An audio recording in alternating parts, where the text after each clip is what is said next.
Maybe there was no eyewitness. Maybe there was an eyewitness. Brother.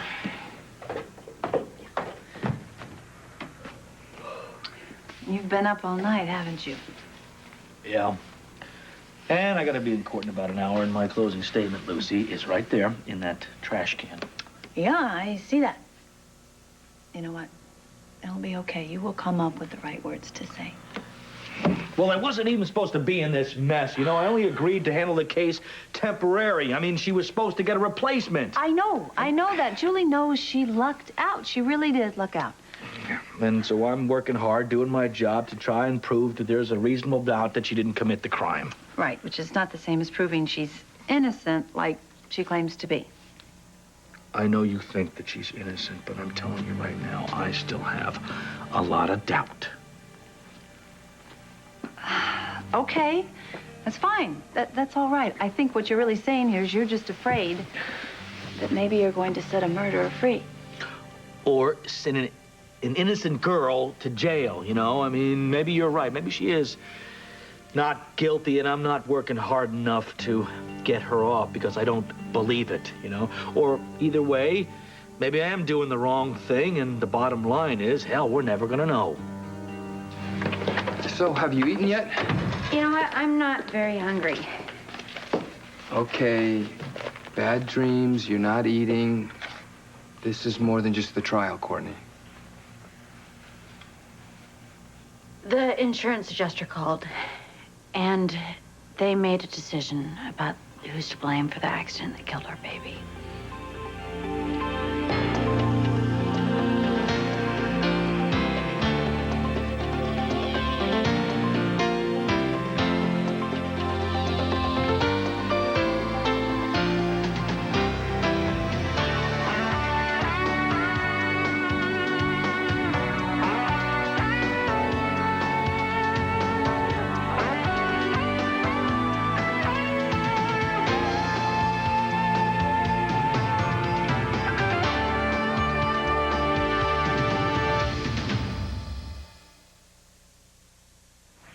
So what did the insurance company decide?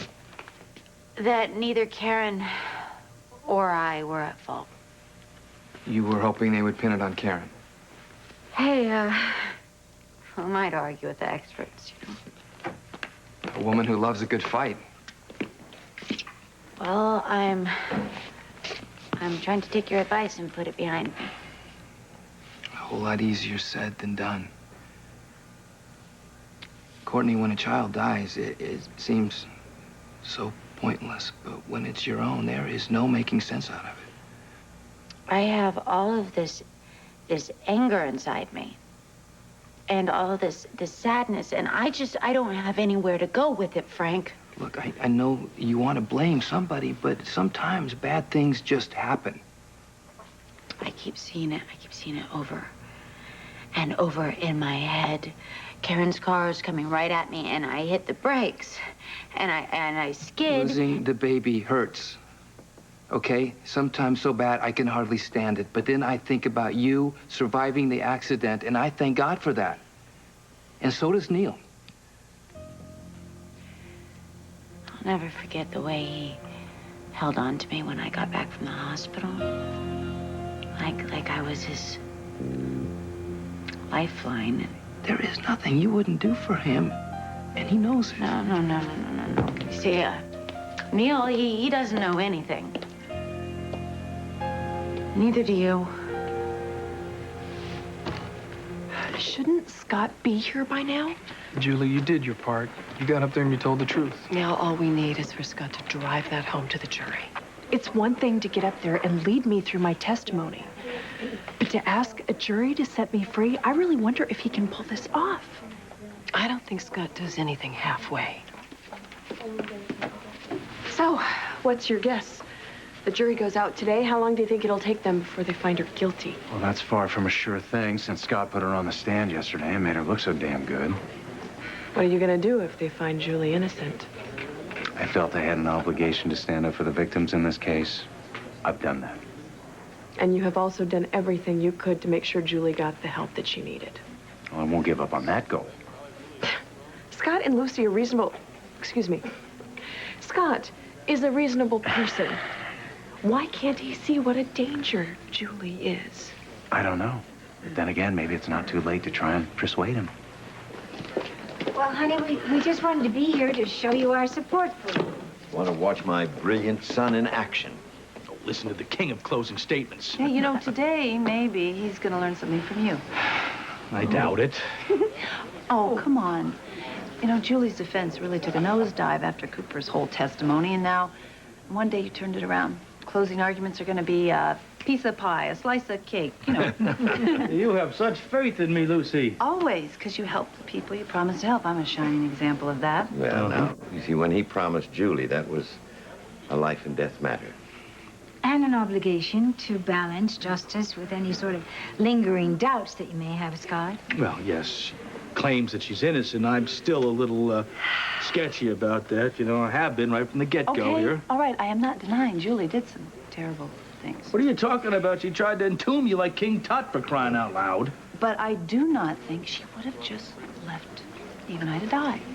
Well, do you think she's incapable of killing someone? Yeah, you know, Gail, I really am beginning to believe that.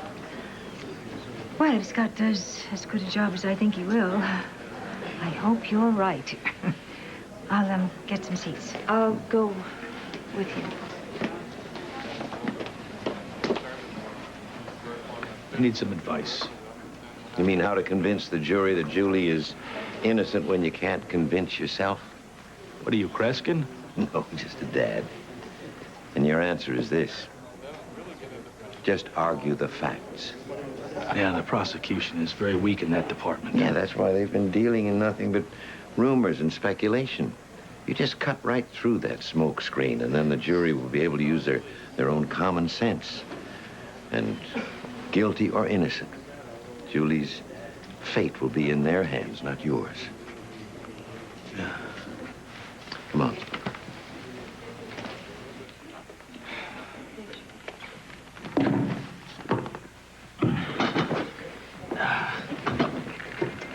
How are you doing?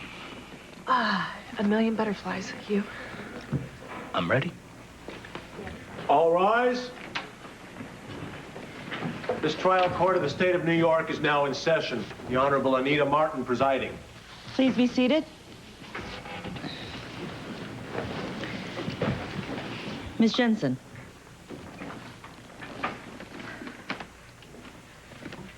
Ladies and gentlemen, good morning. I thank you for your patience. You've had to endure a long and misleading tale of woe about Julie Devlin Ramsey being a victim here. Personally, I think it's an insult to your intelligence. The only victim here is John Canellos. He was murdered. Julie Devlin Ramsey murdered him in cold blood. If Julie Devlin Ramsey isn't the victim here, then who is she? A dedicated physician who cares about the sanctity of life? Or a robot with no will of her own, brainwashed by Greg Cooper to carry out his plans of revenge? Well, even the defense will tell you that the answer is that she's both. Good doctor by day, slave to a psychopath at night. A psychopath who is locked away in prison, unable to threaten anyone, yet he snaps his fingers and Julie changes like Jekyll and Hyde, and her dark side murders John Canellos. A plausible scenario.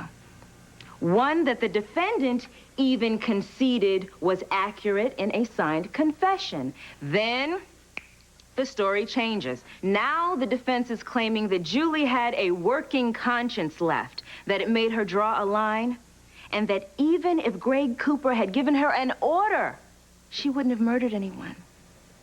An implausible scenario.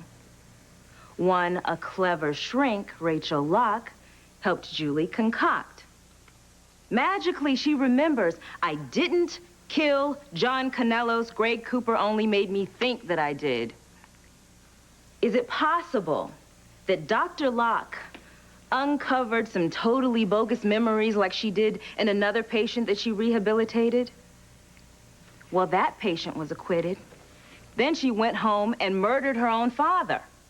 Well, at least Julie's new memories can explain the inexplicable. What was she doing at the scene of the murder? Well, evil Greg Cooper called her that night, gave her an order to stand next to the body, waiting to be arrested. Now, does that sound even remotely believable? Apparently not to Julie's husband, Chris Ramsey, or to her therapist, because they tried to bribe Greg Cooper into confessing that he was the murderer. Why? Because Julie Devlin Ramsey had run out of options. Somebody else had to take the blame for the crime that she committed, a crime that she fully confessed to doing. That she brutally murdered John Kanellos, impaling him on a sword, standing next to his body, watching his lifeblood drain away. Julie was her own eyewitness to this murder. And you know what? I believe her. That being the case, I am confident that you will find Julie Devlin Ramsey guilty of murder in the first degree.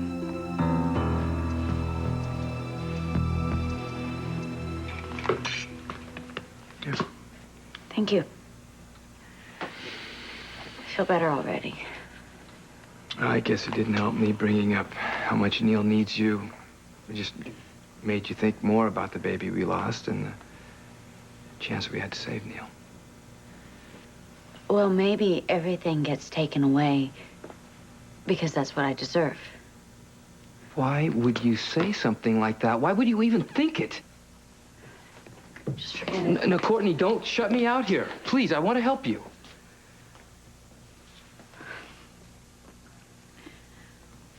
What if it's my fault that our baby died in that accident? The insurance company said no one was to blame. Well, they weren't there, Frank. And they weren't inside my head when I was driving through that snowstorm, just so determined to stop you from telling Joe he wasn't Neil's father. That was my fault, not yours. You weren't the one who was pregnant, carrying the baby who might save Neil's life.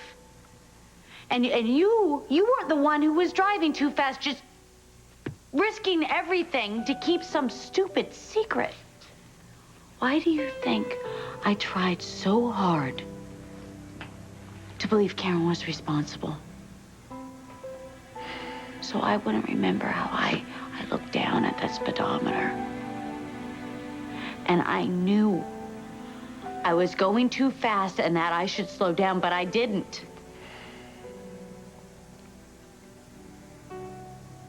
I killed our baby, Frank. So do you want to help me now? The prosecutor was certainly good. Do you think you can do better? Mr. Baldwin? Ladies and gentlemen of the jury, we are innocent, all of us, until proven guilty, not suspected of being guilty. That's not good enough. We need facts. We need proof here. And that's the problem here. Prosecution hasn't come close to proving beyond reasonable doubt that Julie Devlin Ramsey is guilty of killing anyone.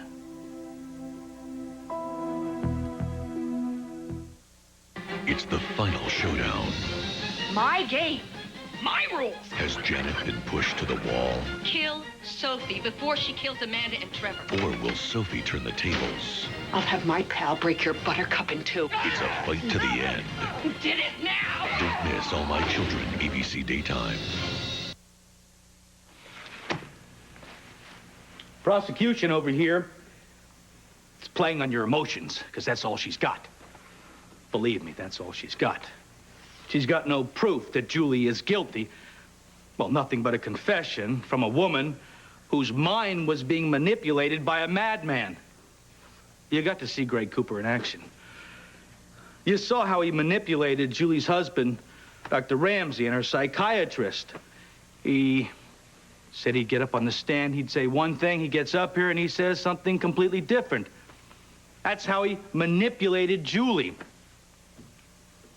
Imagine what it's like to be held hostage, to be tortured, to be starved, to be threatened to have your face carved up to satisfy some sick fantasy of his. It's lucky that Julie survived it all.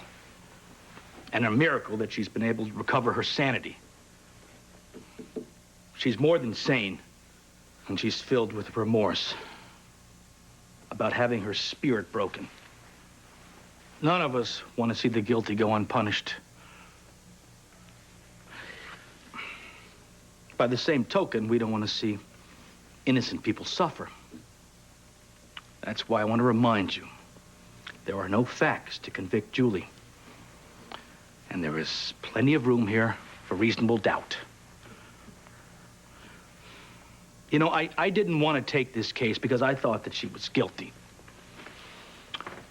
Then something happened, and it changed my mind. Objection. Counsel is testifying to his own experience.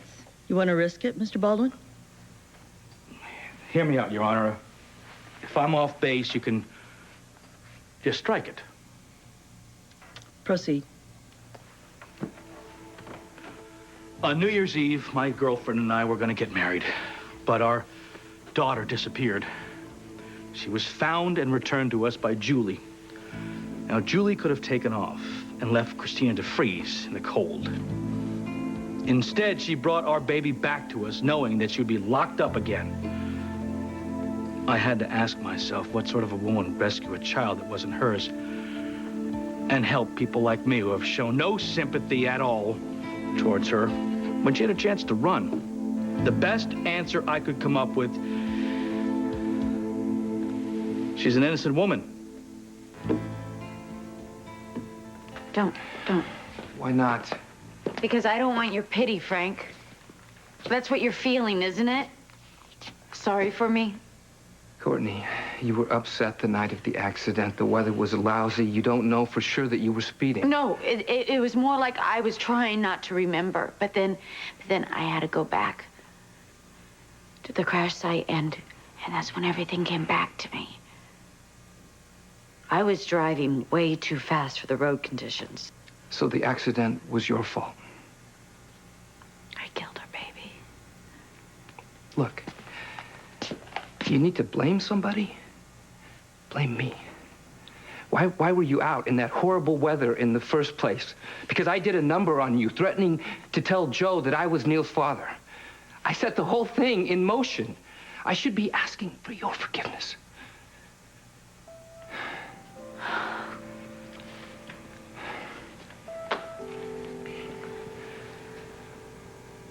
I don't want to blame you, Frank. Then stop blaming yourself.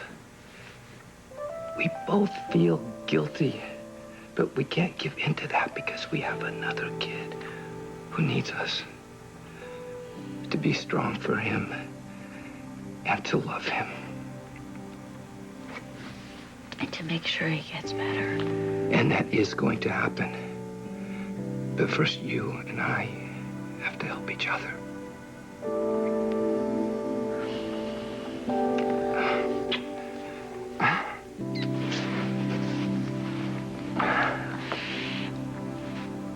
Now that I have given you your instructions, you may retire and begin your deliberations.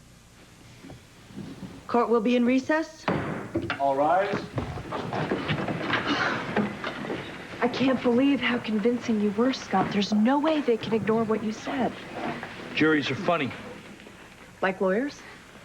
I mean, you're still not sure yourself that I'm innocent.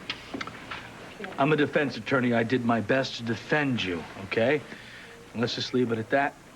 Scott, you were amazing. Yeah, thanks. Well, now we wait for the verdict. That's the toughest part.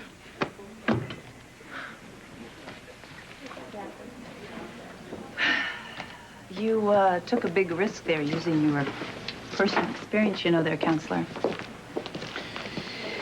Yeah, well, maybe I did. Maybe I did. Do you think they bought it?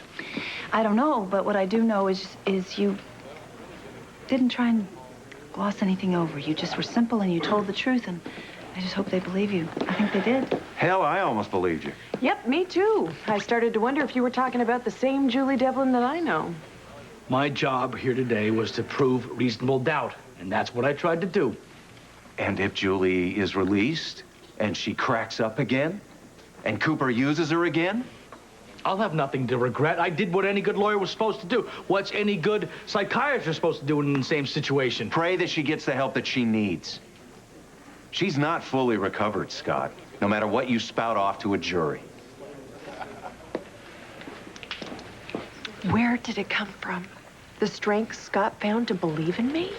Maybe he finally realized he was defending an innocent woman. Oh, it was your testimony, after all, that turned this trial around. And where did you find your strength? Christina, in the dream I have of being with her.